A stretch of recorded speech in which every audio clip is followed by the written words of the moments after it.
kids! During this week, we will learn about natural and man-made things. What this means. Vamos a aprender de cosas que son creadas naturalmente, o sea, que Dios las creó, y las cosas que son creadas por el hombre. Okay, let's go. Let's start with natural.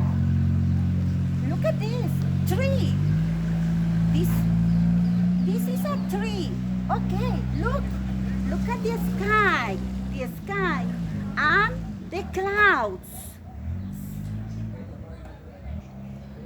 Flower.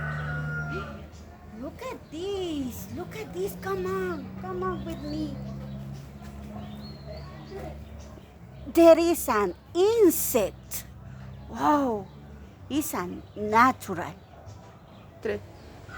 Wow, there is a forest here. Look, there are some animals. Look at this. There are 2 giraffes, 1 elephant.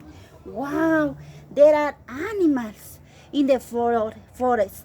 There are plants. Oh, look at this.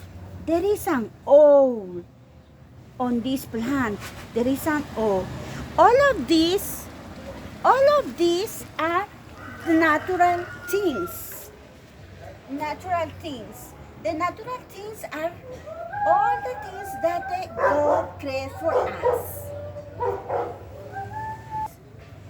Look at this. There is a rock. It's a natural too. Learn about man-made. Cosas hechas por el hombre. For example, car, motorcycle, toys, los juguetes. All the toys are made by men. Bye. See you next week.